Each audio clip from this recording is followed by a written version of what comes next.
I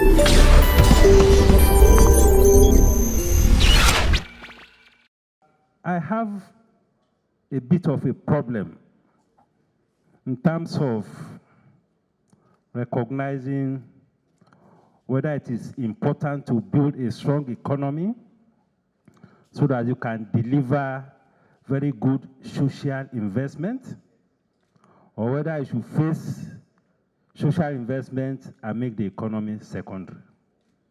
I think it's a bit of a dilemma for me. Because if you look at all the leading economists today, there is a correlation between the size of their economy and the welfare of their citizens. The correlation may not be perfect, may not be 100%, but clearly there's a correlation. Because when we talk about Human Development Index, or the quality of human life, it requires a great deal of investment. And you need resources to make the investment. Look at the story of Nigeria today. Practically all our social sector organizations or segments are collapsing. The public schools, primary schools have practically collapsed. The public health institutions have practically collapsed. I'm glad we have some students here from some secondary schools, and I'm sure they are all from private schools. You find a situation today where you have more private schools in many of the states than public schools. We are faced with a situation today where we have more private hospitals than public hospitals. That goes to show the role that the private sector is playing, even in the social sector space. It also underscores the fact that the resources of the state is dwindling by the day and making it difficult for government to discharge some of its fundamental obligations in the social space, namely issue of education, issue of health, and even security. So it is very important that we also deal with the issue of resources. The government today doesn't have the resources to take care, proper care of social investment. So we have to deal with this in two ways. First, already the private sector is playing a lot of role in this space, and what kind of support can we give the private sector? That is important. If you have a situation where the educational system or the educational sector is now being private sector driven, the risk it poses is that it creates the risk of exclusion. Because private sector is going to be profit driven, or at least cost recovery. And in the process, many of the children of the people in the lower rung of the ladder will be excluded. And that will further create even more social problems. So from a policy perspective, I think all investors in education should enjoy tax-free investment. We should not be taxing a private school, either primary, secondary, or university, the way we will be taxing a bank or an oil company. Because they are helping to support the government to deliver on some key social objectives. So we should grant them complete tax holiday. And all the inputs into the educational sector,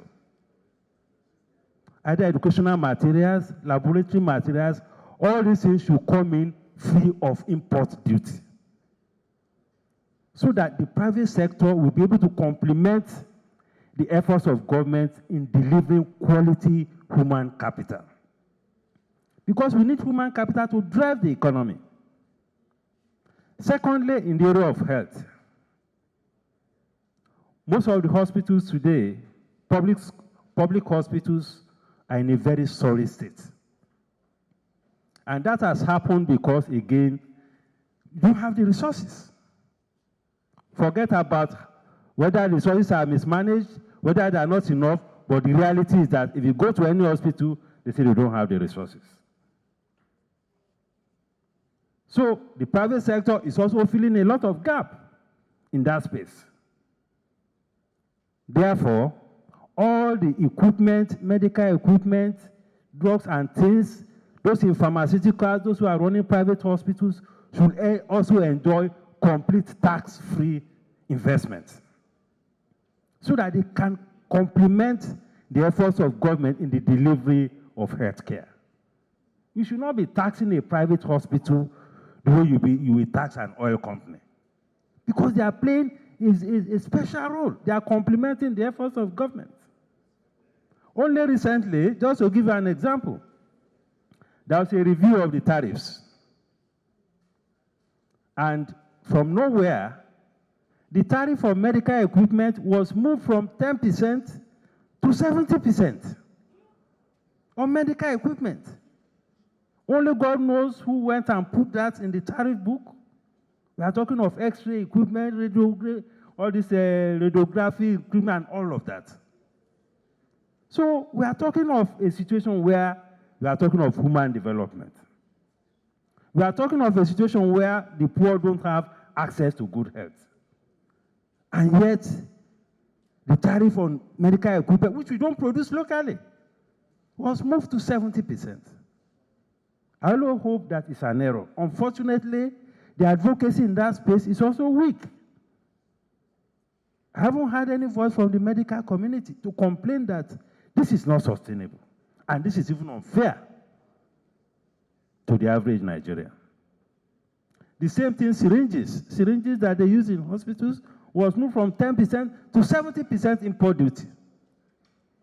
Now, of course, there are claims that we have some people who are producing syringes, but somebody should have done a proper study to know what is their capacity vis-a-vis the demand for these things.